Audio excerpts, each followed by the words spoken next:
Hi, I'm Janice Banther, and I'm here in Kansas City, Missouri at the Kappa Conference.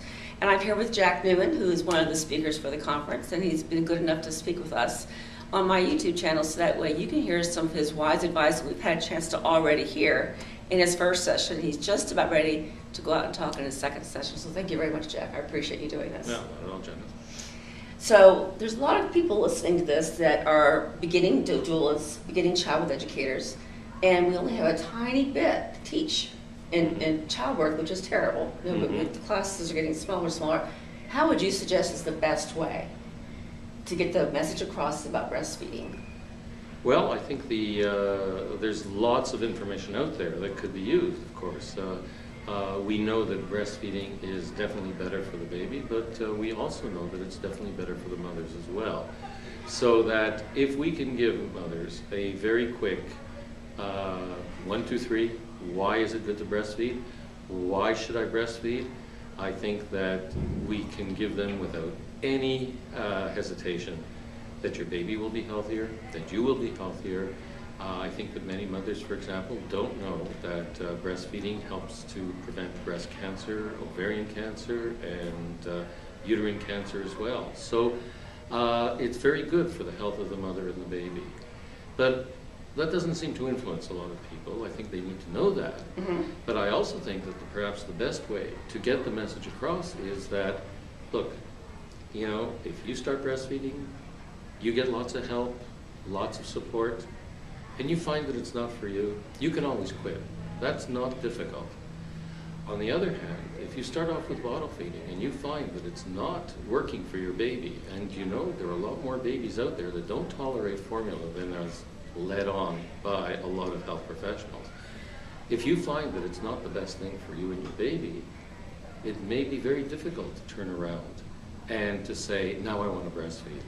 And so it should be every mother's approach to say, I'm going to breastfeed, I'm going to get the best help and support that I can, and maybe it won't work out for me, but at least I will have tried. And I think that that's very important. I get emails almost every day from mothers who say, you know, I quit breastfeeding and now I regret it and I want to start again. Much better to have not run into that problem in the first place.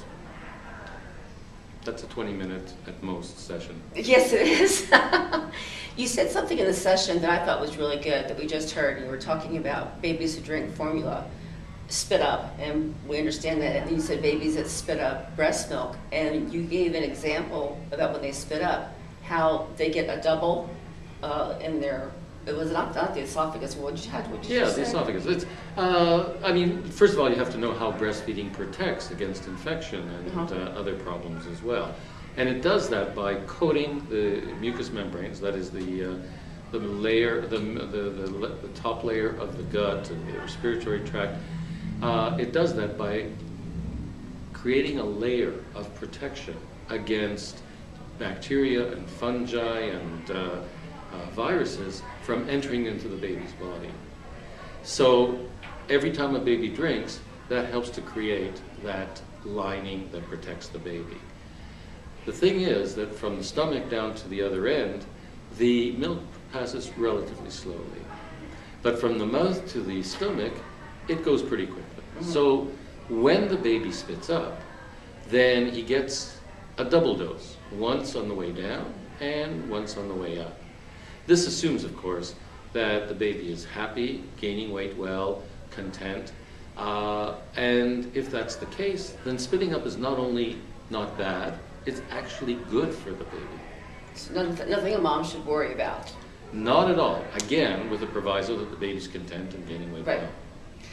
What would you have to say when, as a doula, I've had this many times when I've had a mom at the hospital and she's given birth, and every single shift of nurses that comes in tells her a different way of breastfeeding. So by the time she leaves, she's very confused. Even if there is a lactation consultant on board, the nurses keep telling her something different.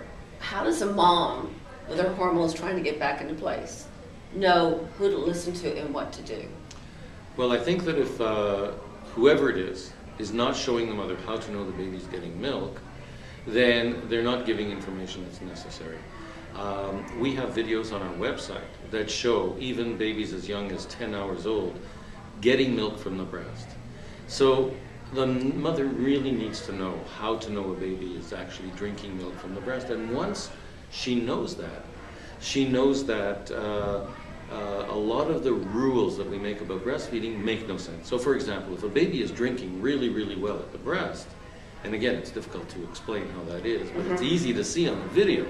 But if the baby is drinking really well at the breast, then he may, you know, the advice to say 20 minutes on each side just doesn't make any sense, because if that baby is drinking really, really well, he may drink for 20 or 30 minutes and not want the other side.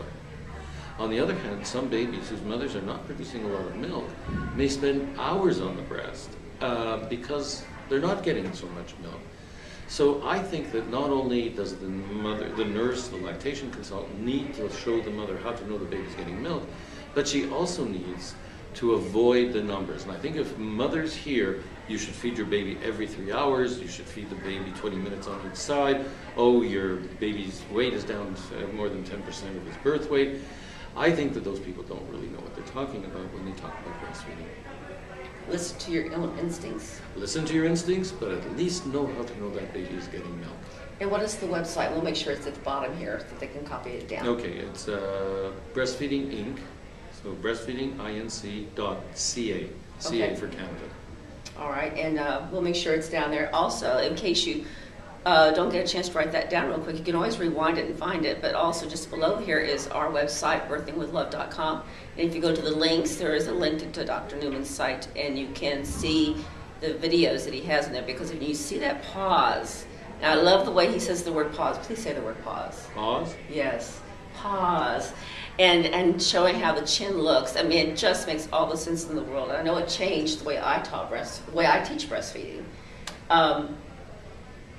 Talk just a little bit about what you said about, we saw a slide on colostrum and coming out of the nipple, and it had different colors. I thought that was very interesting. Yeah, yeah. Well, we know that that colostrum is formed during the pregnancy, but we also know that colostrum is like all physiological fluids. It's not always the same everywhere. So the slide shows, we had just expressed the milk from the mother, and it shows 4 different colors of colostrum, which essentially, each one coming from a different duct. So basically what it shows is that colostrum is not uniform, and that there's no way to make the same thing in the factory, like formula. I thought it was amazing. That was an amazing slide. If you'd like to hear more about what he taught us here at Kappa, you can go to the Kappa website. We'll have information on that here too. And you can purchase the DVD of when Dr. Newman spoke with us here in Kansas City. It's a wonderful session, and I know I'm holding him up because he's supposed to go right back out and do another session again. Thank you so much. I really appreciate you taking time to be with us and just help other people learn how to teach breastfeeding.